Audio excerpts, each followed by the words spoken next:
a very good afternoon to everyone.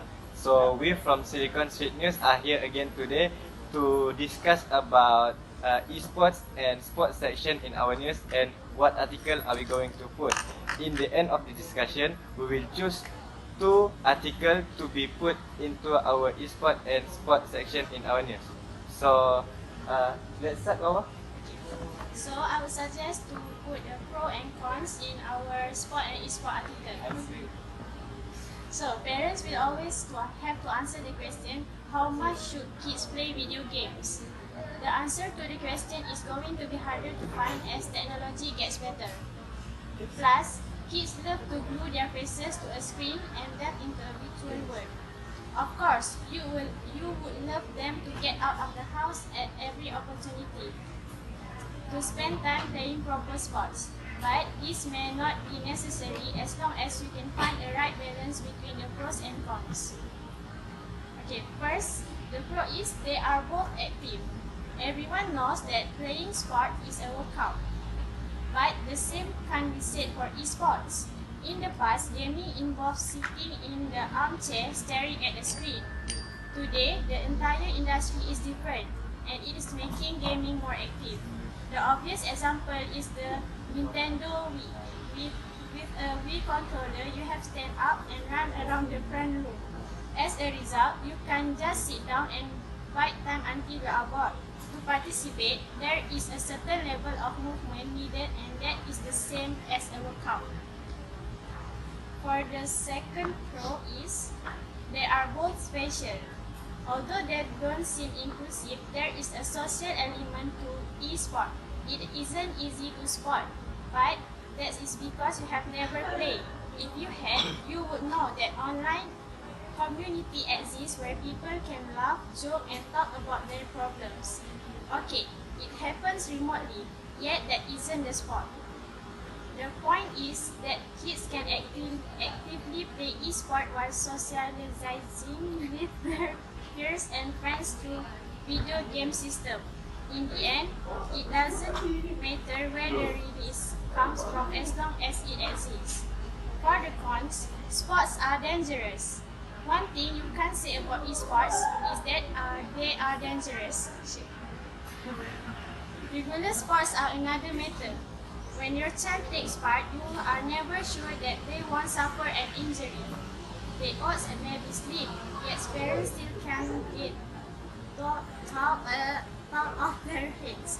There is no doubt that every time a child takes the field, they put their body at risk.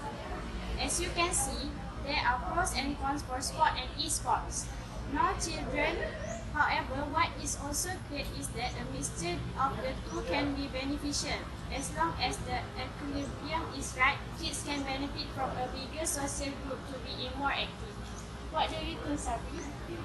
I think that's a very good point, Wawa, so that our children and not our children, our kids can choose correctly which thing to do at which time.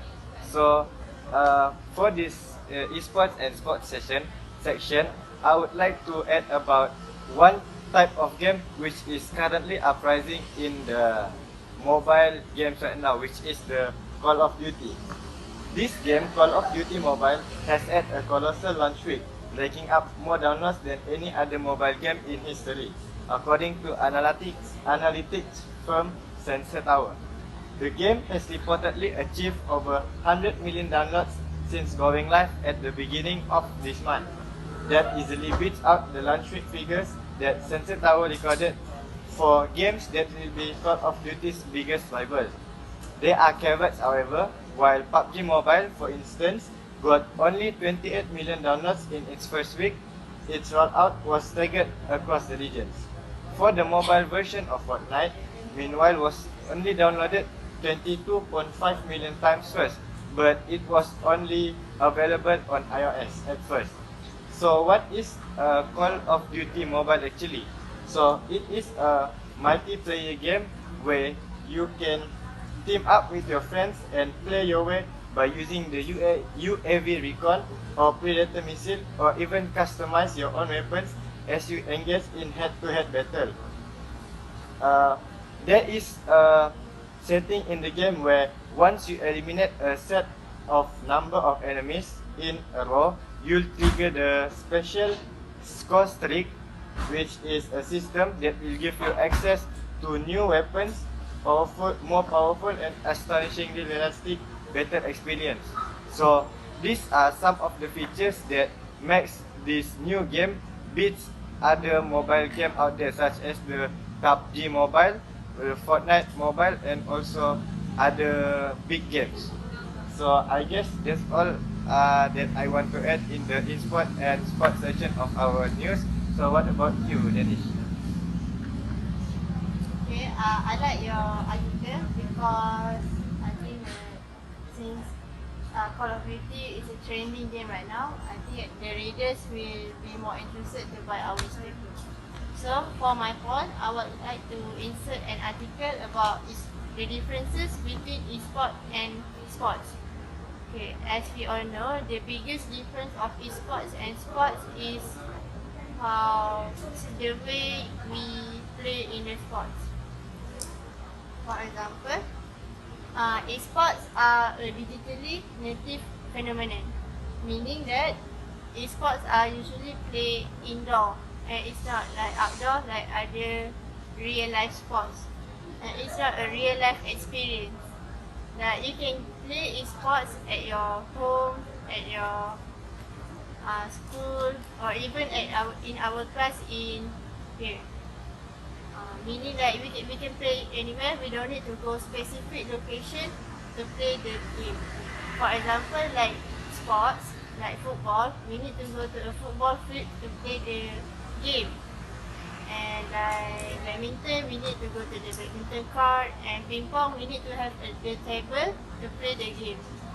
And as I was saying earlier, in sports you don't need to go out of your house to play esports. You can even play esports on your own bed. Okay. My next one is esports game is an intellectual property that belongs to a company. Meaning that if you want to play a certain esport game like FIFA or PUBG, you need to pay to play the game, or you need to buy the game from the company. For example, if you want to play FIFA, you need to buy the game from EA Sports Company.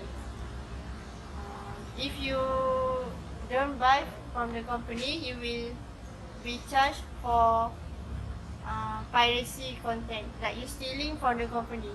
Meanwhile, for sports are not owned by anyone. It is just founded from a country.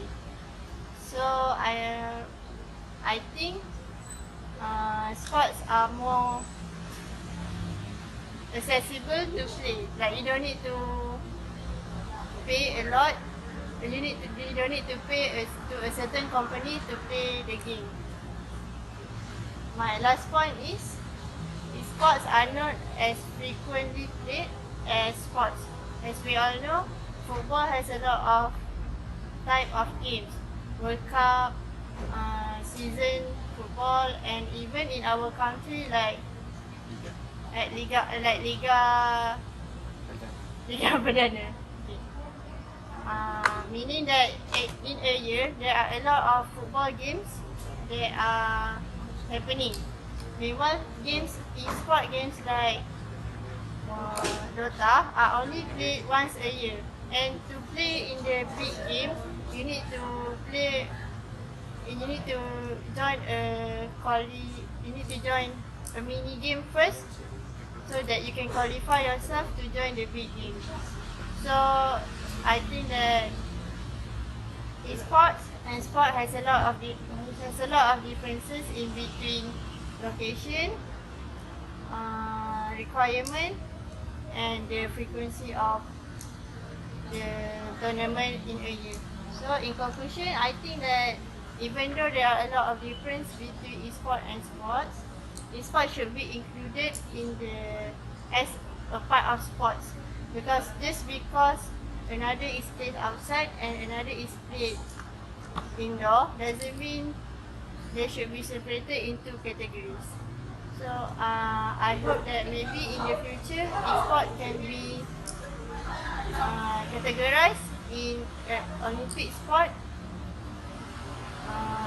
It's a in Olympic sport so that people can promote sports even more, like sports, like real life sports. So, how about you, Novi? Okay, about me. Okay, for now, for these sections, sport and e-sport, I suggest that put, we talk, yang ni like we put, I suggest to insert a topic about football.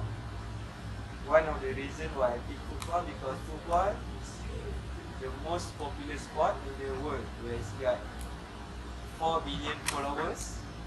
For now they got 4 billion followers. So I thought that if we put football in the session, that we can attract a lot of readers. Okay. In this topic, we can mention a lot of things such as football news, match result, gossip, transfer news, and league table. League table for English Premier League, Champions League, FA Cup, and many more. Okay, for example of match result. Okay, there's people that I know that they didn't have time or they missed the chance to watch the match. So they wanted to know the score, right? So we can put the score inside our news. We help them to know the update about the match. I strongly agree with you. Thank you, Sabri. Then we can talk about gossip about players. Yes, because some people like women, like the person itself, not the squad. So if we talk about the gossip about players, women also read our news. Yes. Are you agree, Sabri? I agree with you 100%. Okay, then example for transfer news. Okay, we talk about the player transfer to another group, another country, no? Another club. Yeah. Like CR transfer to Arsenal for 4 billion. I think that's right. Okay, I'm just joking about that part. Okay, sorry Sabri, you cannot agree. Okay, then You joke. okay, then I think that's enough for my part. What about you, Nabahan? Do you have anything to add? Okay, for my suggestion, I think we should put about the. I think I want to insert a few things about a few ways to making money by playing a video game. So the first way is you can become a play tester. So a play tester is a person who play a video game which is not released to the public yet, but you will try to play the game extensively for the company to fix if they have a bugs or any unstable connection or any graphic error. So you can play the game extensively and you will need to provide the reports to the company for what them will fix about the games. And then for the second wish is you can become a professional gamer. About this wish, I think it's a bit difficult because to become a professional gamer is usually takes a long time to become a professional gamer. Like for the Mobile Legends, Solos or Solos? Solos. And like a PUBG, like a Fredo, they were very professional players for the game. So they will make a lot of money by doing their stream during the stream in Twitch or Discord or YouTube and Facebook when all the players of the PUBG and Mobile Legends watch their video. And after that, if you have become a professional player, you can become a gaming coach for the newbie players of the Mobile Legends or any online games. So by becoming a coach of the game, you can make money from that. Just I think that's a good point. Yes, Do you I agree? totally agree. Yes. Oh wow. Yes. I didn't expect about that. Yes. Do you agree? Okay. Interesting Yes, I point. strongly agree. Nice. Okay, and for the last wish of the how to make money by playing video game is you became a YouTube celebrity by posting a video about the games.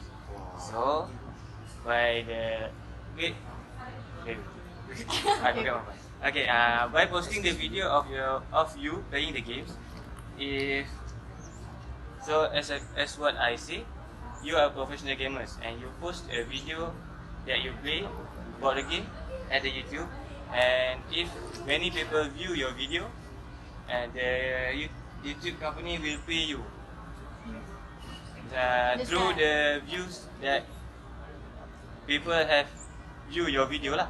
That's right. I Yes. identify. That's Okay, correct. as I know one of the YouTubers, I also know. which is PewDiePie. That's a Yeah, very I know, famous yeah. YouTuber's game. We all know. I know another one.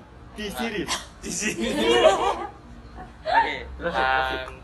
I think that's all for my part. Maybe Anyone want to proceed? Yeah. I'll continue.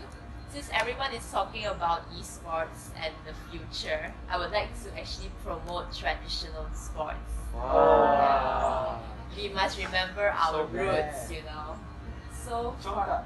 yeah, Chongkak is not very sporty, I would say. So I would actually recommend sports like Gala Panjang. Wow. Yeah. I don't even know that. So I yeah. only know about Tangan Panjang. Proceed. So basically, Gala Panjang is a sport that I used to play when I was young in school.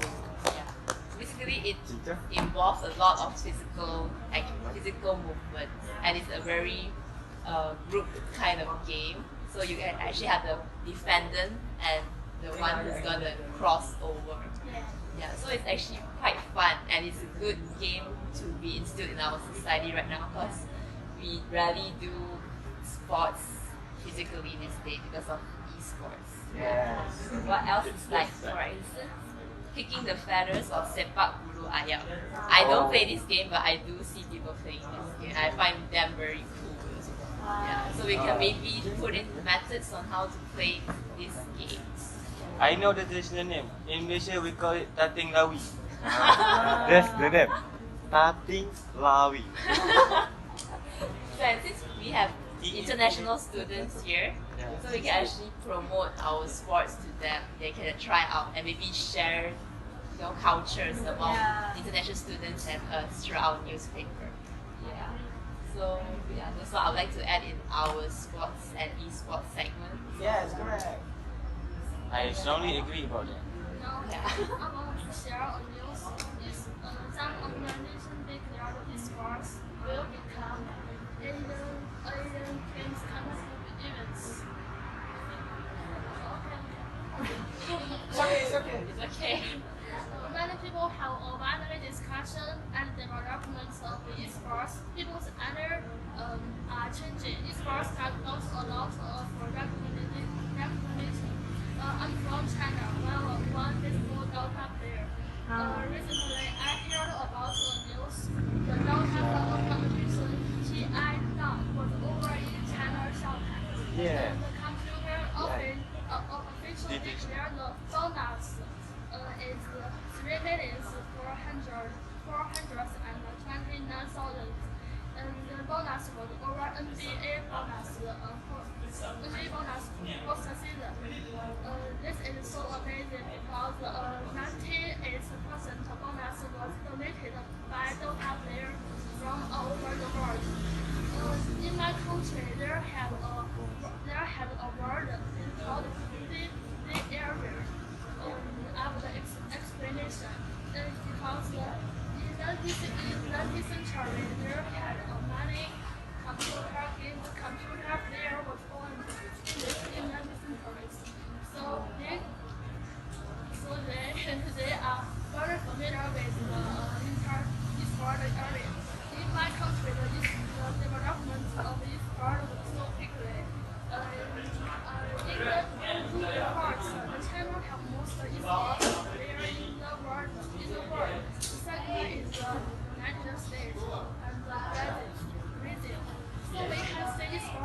popular in the world, and compared to traditional sports, this sport is not active.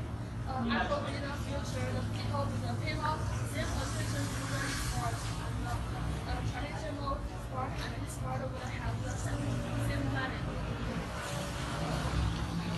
That's interesting. I did not know China has one of the most population who plays e-sport. Yes. Yes. Yes, it's true that this year, the biggest tournament of Dota 2 was played in Shanghai, China. So it is a very good point to show to our readers. So, what For do the you have last anything point, to add? yes, thank you, Sabri. For the last point, from my opinion, I want to highlight the power of sport in marketing promotions. As we know, today in this world, we got many big names of the brand that covers and also sponsor many sports in the particular time. For example, we have got Under Armour, Adidas, Essex, and another more. So I want to highlight the powerful sport marketing because the promotions that in the sport is more better than the promotions in Google. Anyone who has tried to promote a new product will know how difficult it is to obtain media coverage. Yet some organizations have now worked out how to get great coverage without relying on a finicky media, and they are doing it in a unique and powerful way. 5 years ago, Ashton Kutcher hit 1 million followers on Twitter, and the world was astonished to learn how a single person could potentially influence so many people. Before that, it looked like corporate media concerns could have the potential. Now, just 5 years later, Kutcher is at 15.7 million followers, and several other celebrities and athletes have followed suit. So clearly, things have changed. The social landscape has changed, and companies need to change their approach to securing the attention of prospective customers. It's no longer a dependence on big media or a huge Google AdWords budget. Businesses have new choice that are more authentic and trustworthy in the minds of potential customers. That's all. Okay. So we have here the ideas from everyone. So I think we should discuss the two of the points that we should put in our Silicon Signals at the e-sport and sports section. Do you have any suggestion? In my opinion, I think we should choose Nabahan's article because, Oh. because I think his article is very interesting and can change the mindset of our society that esports are only wasting our time. And because since Nabahan article is about getting income from esports, I think everyone will be more interested to join esports, and Malaysia maybe can beat China in terms of having a lot of online multiplayers in esports. So I think that we should choose Nabahan's article. Yeah. How about you guys? Support apa? So I agree with that too. I think I would like to suggest that we choose Fiona's idea to input in our to put into our e-sport and sports section because really nowadays our people really know about our traditional games such as the Tating Lawi and many more. So I think it would be a great part in the news that we can attract more readers to read our news. Is there anyone to add anything more? Sorry, but I'm serious about your points already. I think I have an objection about that. So I think we all agree to put my point is the ways to gain income from the playing games, and about the Fiona point about the traditional sport. So I think those are the two topics that we will put in our e-sport and sport section. So that's all from. Okay, we meet again next We time. meet again next time. Silicon Street News. Bye bye.